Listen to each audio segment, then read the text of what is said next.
আচ্ছা আচ্ছা, আসসালামু আলাইকুম। আরে একটু দাঁড়ান তো, দাঁড়ান, আরে দাঁড়ান করে যান।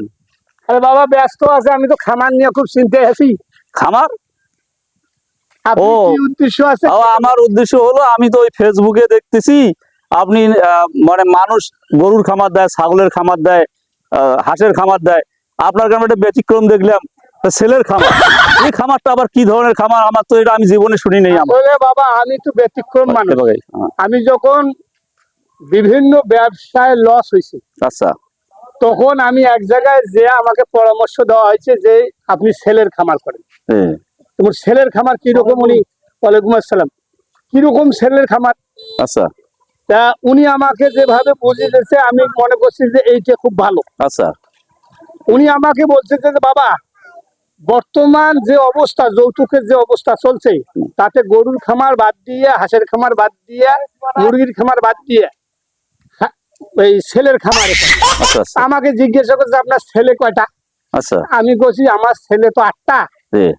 8টা ছেলে দিয়ে আপনি প্রজেক্ট শুরু করেন। আচ্ছা, আমি শুরু করছি। এখন উনি যেভাবে আমাকে বলছে সেটা হচ্ছে মোটামুটি লাভে হচ্ছে। 2টি আমি অলরেডি বিয়ে দিয়ে দিছি মোটা অঙ্কের যৌতুক নিয়ে। আচ্ছা, তা 15 লাখ 30 লাখ টাকা 2টা অলরেডি বিয়ে দিয়ে দিছি। কিন্তু আমার উদ্দেশ্য হচ্ছে কোনটা, যেমন গরুর খামার করার পর গরু বিক্রি করে দেওয়া হয়, আমিও ছেলে বিক্রি করি। বর্তমান সমাজে ওই বিভিন্ন আইটিনের মেয়ে আছে, ছেলের ঘর বিয়ে করে এলে শ্বশুর শাশুড়ির সাথে বনে না। এই জন্য আমার উদ্দেশ্য হচ্ছে আমি মোটা তাজাকরণ করছি, যেটা সিরিয়ালে আছে ওইটা খাওয়া দাওয়া বেশি দেই, দিয়ে ওটা গোস্ত মাছ মোটামুটি ফলমূল খোয়া ওটা একটু ভাল করি, তারপর বিয়ে দিই। সেখানে 15 লাখ পাই। আমার ওই প্রথম থেকে শুরু করি, আমার হিসেব নিকেশ করা আছে ওই ছেলেটার পেছনে আমার খরচ গেল কত। যদি ওখানে 5 লাখ খরচ দেয় তাহলে আমি ওটা 15 লাখের কম বিয়ে দেই না, আমার ছেলে দেই না। আর আমার ছেলে বিয়ে করি, সে কোথায় যাইবে সেটাও দেখার প্রশ্ন নেই। বউয়ের সাথে ঢাকা যাইবে, আপত্তি নেই। শ্বশুর বাড়ি তার ইয়ের বাড়িতে আমার বাড়িতে না আসলে আপত্তি নেই, আমি একবারে বিক্রি করে দিই। আচ্ছা স্যার, এখানে আমার একটা কথা আছে, সেটা হলো এই যৌতুক দেওয়া বা নেওয়া দুইটাই কিন্তু অপরাধ। এবং এবং যারা নামাজ কালাম পড়ে তারা তো এগুলো বলি বেড়ায় যে যৌতুক নেওয়া যায় না, দেওয়া যায়। আর আপনি আবার ছেলে বিক্রি দেন, এটা আবার কেমন হিসেবে? আমি এই জিনিসটা বুঝলাম না। বিক্রি না দিয়ে বাবা কি করি, যদি একটা ছেলে মেয়ে আনি, আমার ছেলে বিয়ে দিয়ে বউ আনি, শ্বশুরের কথা শুনতে পারে না, শ্বশুরের কথা শুনতে পারে না, আত্মীয় স্বজনের কথা শুনতে পারে না, বেটাক নিয়ে খালি উলমেলাই সাইকেলাই করে। আমার দরকার কি? আমার হিসেব নিকেশ করে 5 লাখ ব্যয় হবে, আমি ছেলে বিয়ে দেবো 15 লাখ দিয়ে, ছেলে চলে যাইবে। আমার দরকার নাই। আমার 2টা বিয়ে দিছি অলরেডি। একটা এই যে এই বাড়ির দিছি, এই যে এই বাড়ি 15 লাখ টাকা দিয়ে দিছি, এটা এইখানে থাকে, আমার বাড়ি যায় না, দরকার নাই। এই ছেলেটা আছে আপনার? হ্যাঁ আমার ছেলে আছে। কোথায়? ও ছেলে, এটা বড় ছেলে নাকি? বড় ছেলে, আর একটা ঢাকায় আছে। ও, 2 ছেলের বিয়ের মধ্যে এই বড় ছেলে এখানে আছে। দিছি 15 30 লাখ। আচ্ছা আচ্ছা। আর 6টা ইনশাআল্লাহ আমি পোষে যে আমি মোটা তাজাকরণ চলছে সিরিয়ালটা। 6 নম্বরটা চলছে মোটা তাজাকরণ।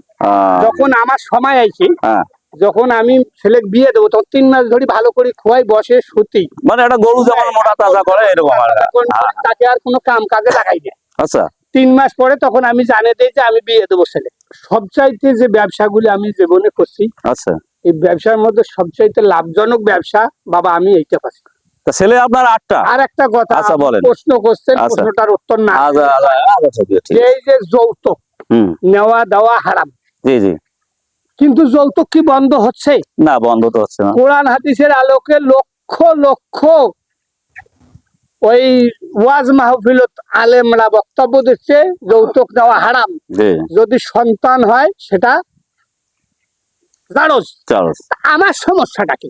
আচ্ছা, আমার সমস্যা কি? আমার তো সমস্যা নেই, এখন ওরা দিচ্ছে কেন? আমার কথা দিচ্ছে দেখে আমার নিতে সমস্যা কি? প্রশ্নটা তো ওই জায়গায়। তবে আমি একটু ওই প্যাঁচ লাগাই, যদি আসি আপনার ছেলের ডিমেন্ড কত, কোনো মানুষে তো 15 লাখ কইছে, তা আপনি কত লাখ দেবেন সেটা দেখেন। আমি ওদের পক্ষে নই, তারপরে আমি ওটা বোঝেন না, কারণ এই টেকনিকে চলবে না। দেশের অবস্থা খারাপ না, দ্রব্যমূল্য ঊর্ধ্বগতি, এখন ফিডের দামও বেশি। এই যে মনে করেন মাংস কিনবে, যে 6টা আমি পোষে যে নিয়ে যাই, ওই 6টা মনে করেন আপনার 3 মাসে কমপক্ষে 50,000 টাকা। তারপরে বিয়ে দেয়, বিয়ের অনুষ্ঠানের খরচ আছে, খরচ তো 10 লাখ টাকা থেকে আর কি। ওইটা ব্যাংক থুই। আচ্ছা আচ্ছা আমি কিন্তু সুদ টুদ খাই না, সুদ খাওয়া হারাম। ও আচ্ছা। এই লাভ ব্যাংক থেকে লাভ দেয়, লাভটা তুই খাই। ও, সেদিক দিয়ে আপনার ঠিক আছে হিসাবটা।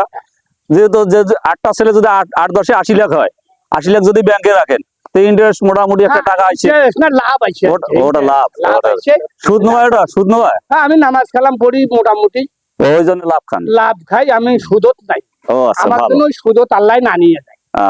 তা আপনার বড় ছেলে কি এই যে বিয়ে দিচ্ছেন, যে দেওয়ার পর যে বউ 15 লক্ষ টাকা ডিমান্ড নিচ্ছেন, আপনার ছেলের কাছে আমার প্রশ্ন, 15 লক্ষ ডিমান্ড নেওয়ার পর এখন কি অবস্থায় আছেন? যে এখন কি বউয়ের অত্যাচার বা অমুক তমুক এই ধরনের কোনো সমস্যা হয় না?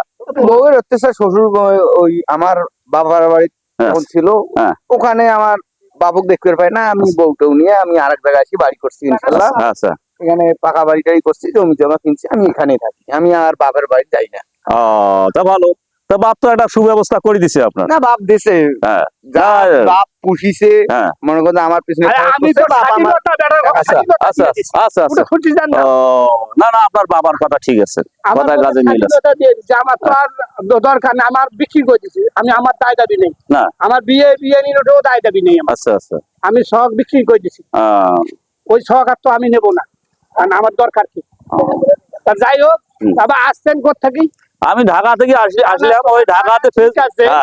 আর ওই ইউনুস আলী একটা পেজে জি। ওইটা গেছিল, ও হ্যাঁ, বুঝলেন না, এই জন্য আপনি আসছেন। যাই হোক, ধন্যবাদ, সময় নাই, হুম। চলে যাওয়া নাকি।